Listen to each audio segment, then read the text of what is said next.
Hello again, I'm Matthew Gore from lightandmatter.org, and I'm back this time with my comparison of Tamron's 24-70 f2.8 VC USD G2 with Canon's 24-70 f2.8L Mark II. These are both really excellent lenses, but there are some significant differences. The Tamron includes image stabilization and costs about $1,200. The Canon, of course, is not stabilized, and now costs around $1,700. This is the first in a series of videos. Over the winter, I shot with the Canon f2.8, the Tamron G2, the Sigma Art Series lens, and also the Canon f4 IS, just to see how they all compare. If you'd like to see all these videos, this is a good time to subscribe to my channel, and of course, I always appreciate a like now and then too. Better yet, you can now join my army of Patreon supporters and help me make more videos like this. My Patreon subscribers also get to decide which video I make next, either the Canon versus the Sigma or the Tamron versus the Sigma. But back to the lenses. Both lenses are solidly built, but the Tamron is a little heavier. The Canon weighs in at about 1 3/4 pounds, while the Tamron is about 2. And even though they're about the same width at their widest points, the Tamron is a little wider overall. Otherwise, they're very similar. They both have 82mm filter threads, weather sealing, and their maximum magnification is right around 1:5, with the Canon holding a slight edge. The position of the focus and zoom rings are switched between the two, and also the direction of the zoom rings. On the Canon, you'll turn the ring clockwise to zoom in, and on the Tamron, you'll turn it counterclockwise, just as you would on the Sony G Master or most Nikon lenses. That takes some getting used to for most Canon shooters. As usual, I shot with these lenses around the Seattle area, but also in New York City this time, at least with the Tamron and the Canon f4. This time I shot all of the resolution test shots with a Canon 5DS-R, but otherwise used the same procedure as my previous videos.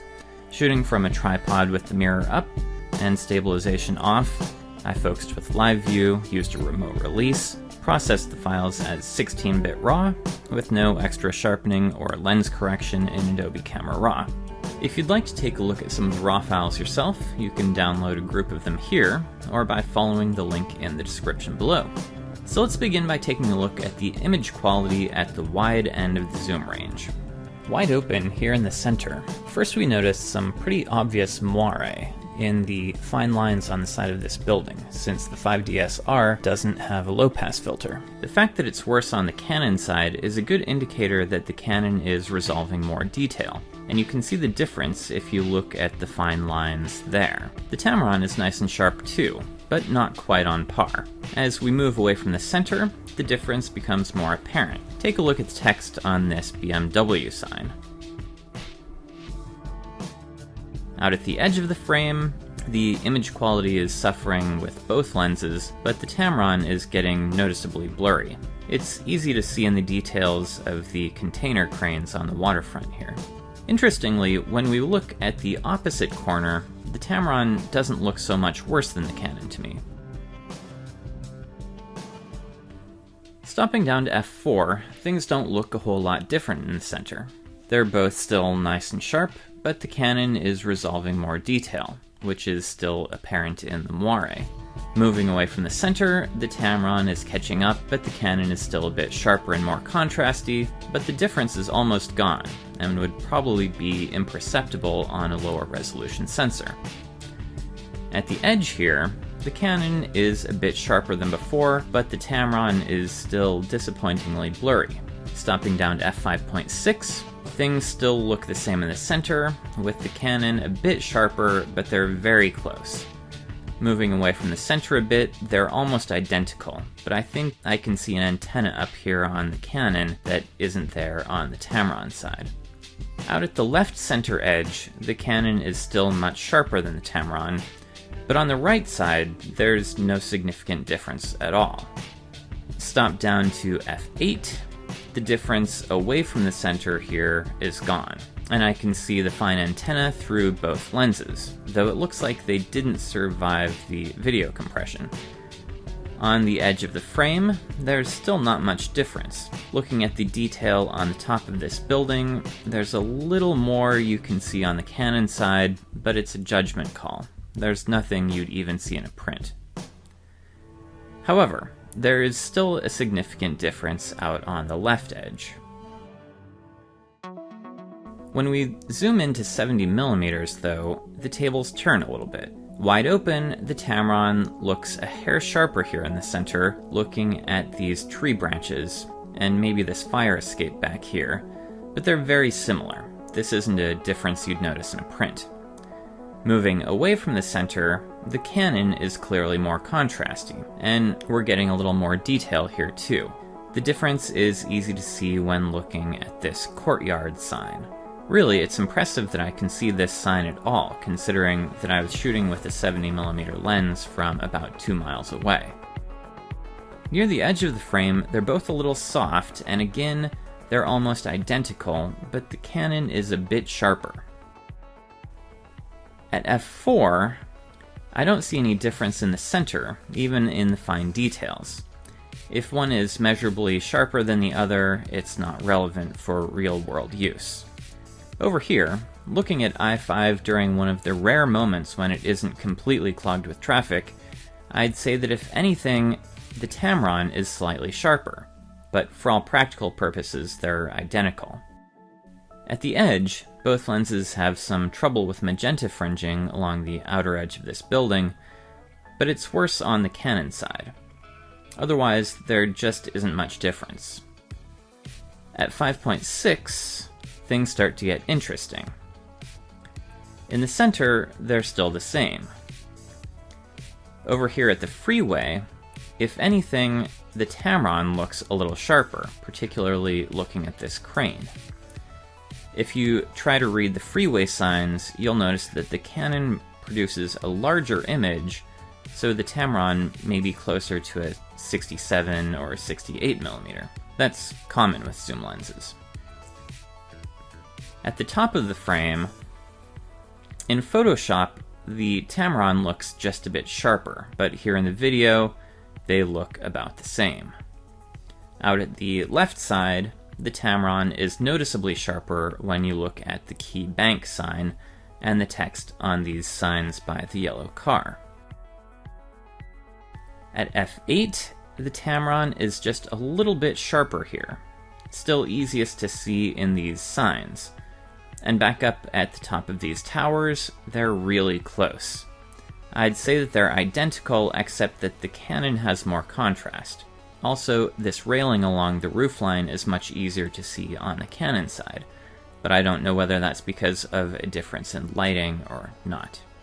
Here at the other edge, the Tamron looks sharper again, though it's still very close. I can see more detail in this tree, and also in some of the rooftop detail here. So it seems that while the Canon is generally better at the wide end, at the 70mm end, the Tamron is just as good, or maybe better when stopped down. Let's take a look at another example. For this set, I drove up the Mountain Loop Highway again. At 24mm wide open, the difference in the center is visible, but the difference is primarily in contrast. They're both capturing a lot of detail, but the edges are sharper on the Canon side, and the Tamron looks a little hazy. There's a ton of detail on both sides though.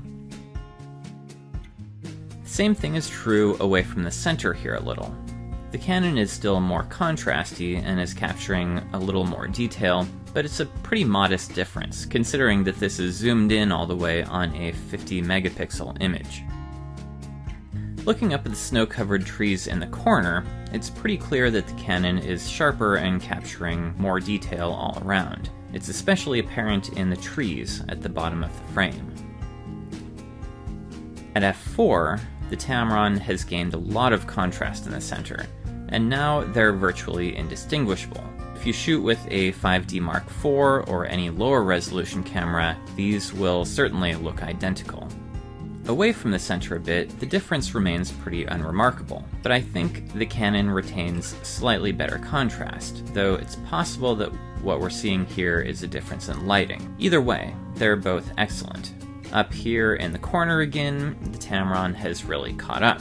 Where there was a pretty significant difference at f2.8, the Canon is only slightly sharper here at f4, though it is a visible difference. This probably isn't the kind of difference you'd notice in a print, and of course, you'd never notice it on the internet, even on a 4K monitor if you're looking at the whole image. At f5.6, for some reason, the Tamron looks a little soft in parts of the center. Probably because of a gust of wind on these cedar branches, where the Canon is so sharp in comparison.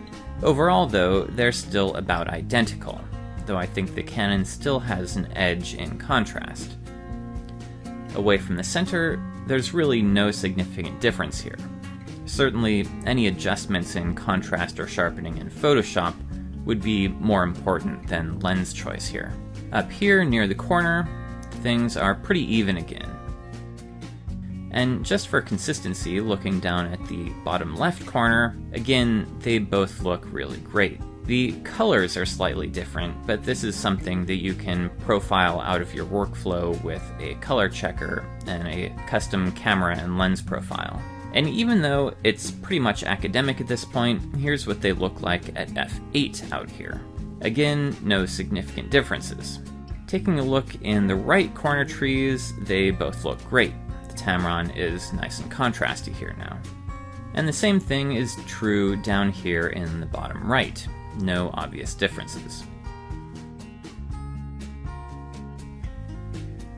Now, if we zoom into the 70mm end and take a look, right from the get-go, they're both really nice and contrasty.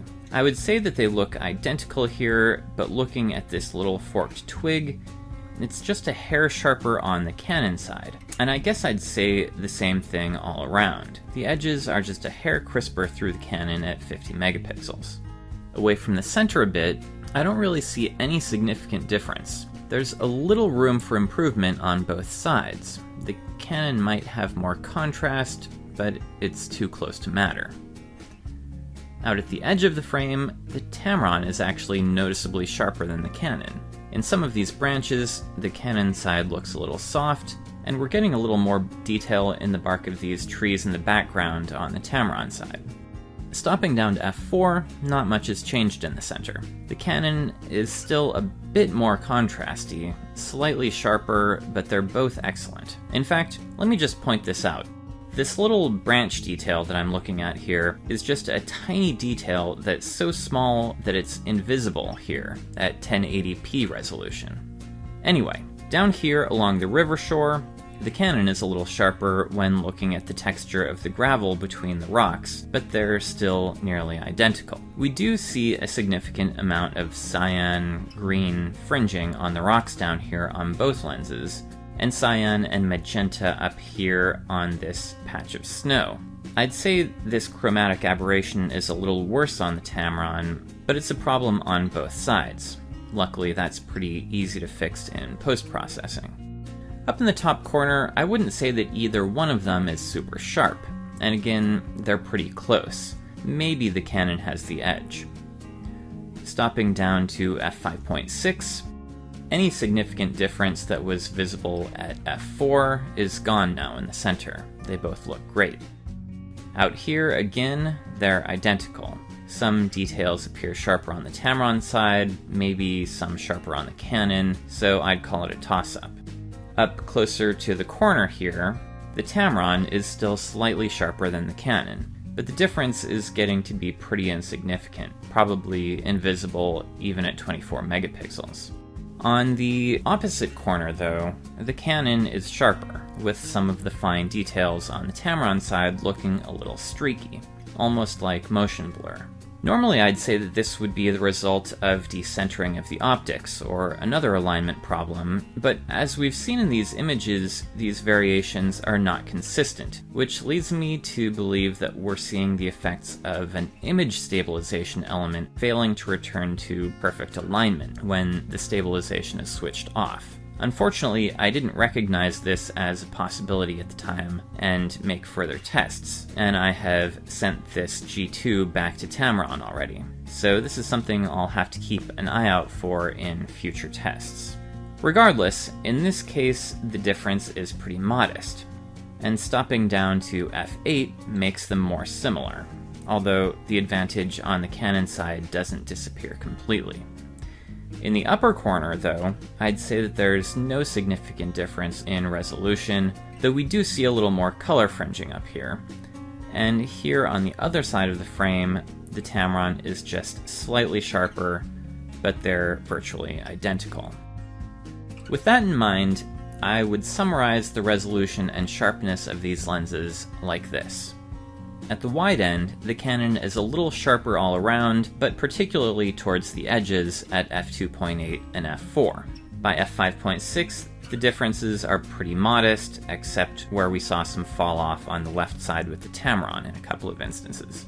At the 70mm end, the Canon was sometimes slightly sharper in the center at f2.8 and f4, but the Tamron was generally sharper at the borders of the frame at those apertures, and also sometimes in the center.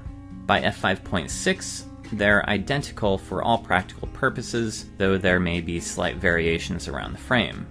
More generally, at the apertures that you'd typically use as a landscape photographer from a tripod, the lenses are both wonderfully sharp, and virtually identical. So let's move on to what is more typical, real-world shooting for most of us. I shot these images with the Tamron G2 lens to test out the general handling and image stabilization in New York City and around Seattle. Most of these shots were shot with my Canon 5D Mark III. I had no problems with autofocus speed or autofocus accuracy, and the images were wonderfully sharp, even at slow shutter speeds, and with strong backlight. What's really worth looking at here is how the Tamron with its image stabilization compares to the Canon without. Take a look at this shot from the Tamron with stabilization on at a 1/13 of a second. It's handheld, but really pretty sharp for such a slow shutter speed, even if you look at this fine text on the door. And here's what that looks like with the Canon lens with no stabilization. This is so blurry that it's not really usable even at web resolution. I took several shots like these, all handheld, looking at this bookstore window, shot at a 1/15 of a second at 70mm. They're actually both okay when you view them at a small enough size, but enlarge them a bit, and it becomes very clear how much difference that image stabilization makes. The small text on this Kurt Vonnegut book becomes just a suggestion of text on the Canon side, while it's still basically legible with the Tamron.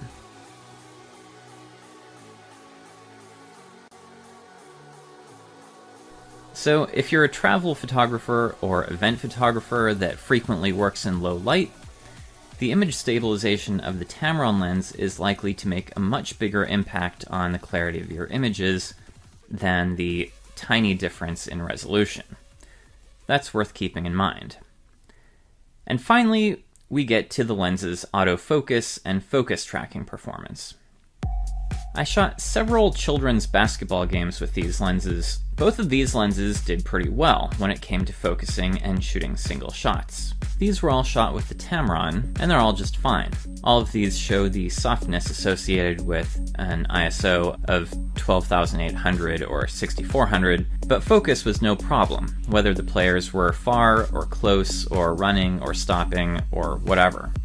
But there was a problem. When I was shooting long bursts of a player running towards me, and that player suddenly stopped or changed direction, I'd sometimes lose focus with the Tamron. Here, the player is running along, and then pulls up to make a pass, and I lose focus. The actual focus would continue to travel towards me, as if the predictive autofocus expected the player to continue along the same path, and I'd end up with the next few shots being completely blurry, with the focus way in front of the subject. The first time I thought it was just a fluke. No autofocus system is perfect, but it kept happening. Certainly not every time, but often enough to be a concern. Now, you might think that this is just a difficult situation for a camera to handle, and this sort of thing would happen with any lens, but when I shot with the Canon lenses, both the f2.8 and the f4, it didn't happen.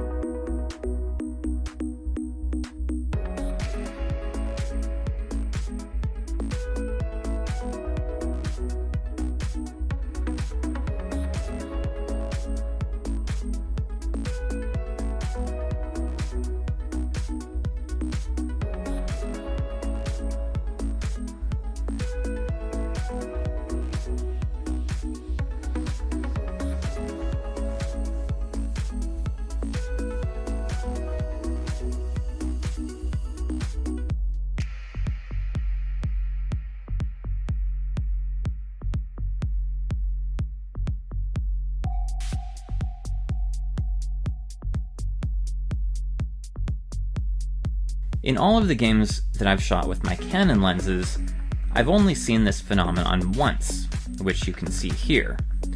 But the lens quickly readjusts and pulls focus again, although it then misses the second shot. With the Canon, problems with back focusing were more common. Here I'm focusing on number 24 in white, but the focal plane is consistently on number 22 behind her. In fact, it was consistent enough that I wondered whether I had accidentally been using a focusing point on the right instead of in the center, so I pulled up the metadata to check, and sure enough, you can see that the center autofocus point was being used.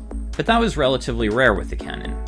And just so we're clear here, when shooting with the Tamron, most of the time the autofocus was just fine while I was shooting bursts like these, especially when the light was decent. It was just a frequent enough problem to be worth mentioning.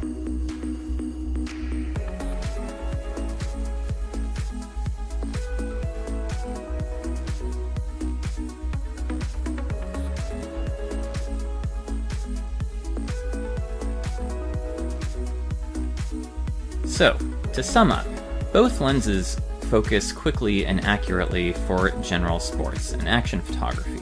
With my camera though, the Tamron had problems tracking a subject moving towards me, but only while shooting long bursts of images. If I were just looking through the viewfinder, tracking was solid. It didn't happen every time, but it was often enough to be a problem if that is your shooting style. The Canon was more likely to have problems with back focus during bursts of shots, but when focus was lost badly, it recovered more quickly than the Tamron. I'd guess that the Tamron's problem has to do with the predictive autofocus algorithm, which could potentially be fixed with a firmware update. Still, while I'd recommend the lens for casual action photographers and most event photographers, I would not recommend it for those who shoot sports primarily, at least not until they've confirmed that this isn't a problem with their camera model and lens combination. I've only tested it with the 5D Mark III, and for all I know, the 5D Mark IV might not have the problem, but this might be a good situation to rent before you buy. And before I wrap up this video, let's take a quick look at the vignetting. As you can see here, when shooting at the 70mm end, neither has a problem until you get down to f4, where it starts to show up a little bit in the corners of the Tamron, and they both have some at f2.8. Here, there's a little bit more on the Tamron, but in general, the vignetting is very similar between the two lenses. The Canon had a little bit less at the 70mm end, but the Tamron was a little better at the 24mm end. The differences were minimal though, about a half a stop in the corners at most, not a big deal. So where does that leave us? Pretty much in the same place as when I compared the first version of this Tamron lens with the Canon Mark II lens. When it comes to build quality, they're both nice sturdy lenses with weather sealing. I think the G2 is an improvement over the original Tamron. The Tamron is a little bigger and heavier than the Canon, as you'd expect from a stabilized lens. When it comes to resolution and sharpness, the Canon is a little better at the wide end, and they're about equal at the 70mm end, with the Canon being sharper in the center and the Tamron a little better towards the borders. I'd give the Canon the edge when it comes to autofocus performance, though it is a bit of a mixed bag and can depend on your camera body, and this could change with firmware updates. The Tamron has a pretty big advantage in being stabilized. Vignetting is a toss-up, with the Canon a little better at the 70mm end and the Tamron a little better at the 24mm end. And of course, the Tamron is the less expensive lens. The Canon costs about $1,700 and the Tamron costs about $1,200 today. And I think it's worth repeating this bit from my first lens comparison video. I think it's worth remembering that sharpness is almost never what makes a photograph great. When's the last time you were in a gallery and heard someone say, "I love this picture"? Really? Why? Well, it's so sharp, even in the corners. No, a great image comes from great composition, catching a great moment, or from a great idea. Ultimately, the right lens for you will depend on what you're going to be shooting. For many photographers, the huge advantage of image stabilization will outweigh the minor differences in resolution. However, if you're primarily a sports photographer, you'll want to check out the autofocus performance on your camera body before you commit to the Tamron. And that's it. Don't forget to like this video, subscribe, and support me on Patreon if you can, and all of that other good stuff. If you're already a Patreon supporter, go ahead and leave a comment there and let me know which video you'd like to see next, either the Tamron versus Sigma or the Sigma versus Canon.